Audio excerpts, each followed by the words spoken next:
চলুন একটি ডিম দিয়ে ১ প্লেট নাস্তা বানানোর রেসিপি দেখাই। তার জন্য আমাদের প্রথমে নিয়ে নিবে পরিমাণ মতো আটা। এখানে আমি ২ কাপ পরিমাণ মতো আটা নিয়ে নিয়েছি এবং লবণ দিয়ে সেটা ভালো করে মিক্সড করে নিচ্ছি। এরপরে দিয়ে দিচ্ছি সয়াবিন তেল। এখানে অবশ্যই সয়াবিন তেল ব্যবহার করতে হবে। সয়াবিন তেল দেওয়ার পরে সেটা আমি খুব ভালো করে নেড়েচেড়ে মিক্সড করে নিব। এতটা ভালো করে মিক্সড করে নিব যেন এরকম সুন্দর হাতে নিলে মুঠো করলে যেন একটা মুঠো হয়ে আসে। কি সুন্দর, তাই না? এরপরে যা করতে হবে পরিমাণ মতো পানি ঢেলে দিতে হবে। একেবারে ঢেলে দেওয়া যাবে না, একটু একটু করে যেন ডোটা খুব সুন্দর করে বানানো যায়। পরিমাণ মতো পানি অল্প অল্প করে ঢেলে দিয়ে সেটা খুব সুন্দর করে মিক্সড করে নিতে হবে, ঠিক এমনটা।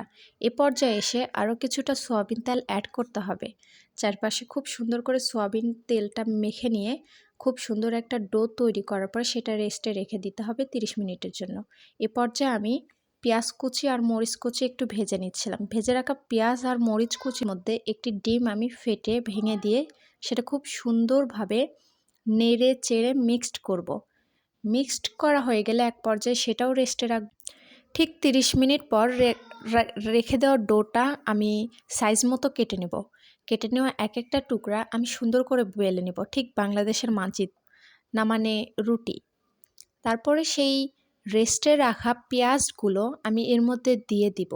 সুন্দর করে পরিমাণ মতো দিয়ে দেওয়ার পরে চারপাশটা আমি একটু লাগাই দিব পেঁয়াজের রস দিয়ে, ঠিক যেভাবে আমি লাগিয়ে নিচ্ছি এভাবে লাগিয়ে নেওয়ার পরে এটা লাগানো হচ্ছে যেন ভিতর থেকে পেঁয়াজটা বের হয়ে না আসে। প্রথমটা যদিও আমার পারফেক্টলি হয় নাই, পরেরগুলো অনেক সুন্দরভাবে আমি বানাইতে পারছি। ঠিক এভাবে মুড়ি দিয়ে নিতে হবে যেন ভিতর থেকে কোনো কিছু বের হয়ে না আসে।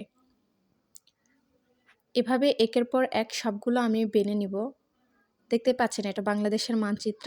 আমি মোট চারটি বানিয়ে নিয়েছি। 4টি অনেক সুন্দর হয়েছে, প্রথমটা যদিও না। পরে আমি ডুবো তেলে ভেজে নিব। এটা আমি স্কিপ করে গেলাম। তারপরে সুন্দর করে কেটে আমি এটা পরিবেশন করব।